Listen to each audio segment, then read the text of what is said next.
और वो रोज शिकार करके अपना और अपने बच्चों का पेट पालता। एक मर्तबा ऐसा हुआ कि शिकारी जब शिकार करने जंगल की तरफ गया तो उसे आसमान में एक बहुत ही खूबसूरत और नायाब चिड़िया उड़ती नजर आई। चिड़िया को देखते ही शिकारी के मुंह में पानी आ गया और वो सोचने लगा कि अगर किसी तरह ये नायाब चिड़िया मेरे हाथ लग जाए तो इसे बाजार में महंगे दामों बेचकर खूब पैसे कमाऊंगा। ये सोचते ही शिकारी ने बड़ी चालाकी और होशियारी से शिकार के लिए जब अपना जाल बिछाया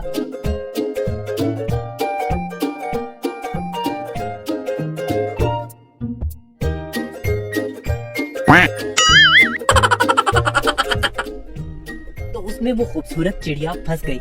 चिड़िया को जाल में देखकर शिकारी अपनी इस कामयाबी पर बहुत खुश हुआ और दिल ही दिल में इस चिड़िया को फरोख्त करने के मंसूबे बनाने लगा।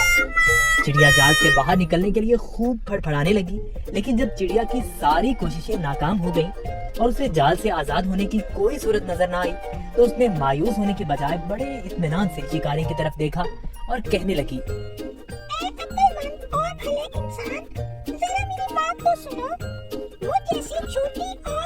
चिड़िया को पकड़कर आपको कोई फायदा नहीं होने वाला, क्योंकि अगर तुम मुझे ज़िब्बा भी करते हो तो मेरे थोड़े से गोश्त और गिनती की चंद नरम और नाजुक हड्डियों से तुम्हारा क्या बनेगा। और अगर तुम मुझे बाजार में फरोख्त भी करते हो तो तुम्हें कितने रुपए मिलेंगे।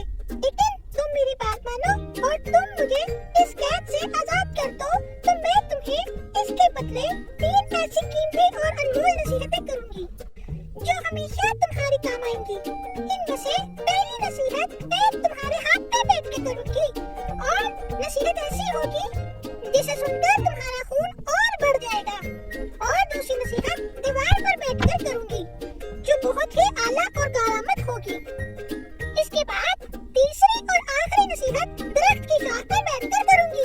इसलिए अब तुम्हारी अक्लमंदी का यही तकाजा है कि तुम मुझे आजाद कर दो और मेरी तीनों नसीहतों पर अमल करके दुनिया में बड़ा नाम कमाओ। शिकारी ने चिड़िया की ये पेशकश सुनकर थोड़ी देर सोचने और गौर करने के बाद उसकी बात मानते हुए जाल की रस्सी खुद खोल दी। रस्सी खुलते ही चिड़िया उड़कर शिकारी के हाथ पर आ बैठी। पहली नसीहत करते हुए कहने लगी, किसी भी नामुमकिन बात पर कभी यकीन न करना, चाहे कोई भी कहे। ये बोलकर चिड़िया अपने वादे के मुताबिक फिर उड़ी और दीवार पर जा बैठी। वहीं से दूसरी नसीहत करने लगी, गुजरे हुए किसी भी बात का गम कभी ना करना।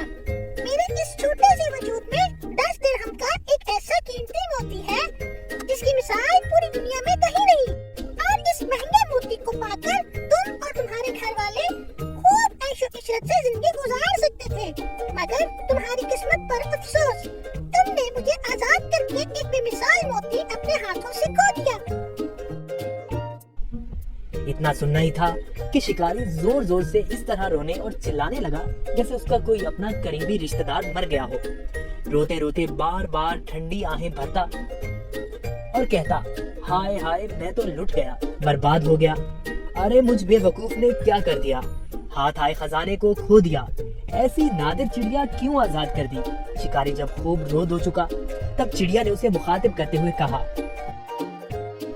अरे बेवकूफ और अहमद शिकारी, मैंने पहले ही तुम्हें नसीहतें कर दी थी कि गुजरी हुई बात का गम न करना। जब ये बात हो ही गई थी तो अफसोस से हाथ मलना किस काम का।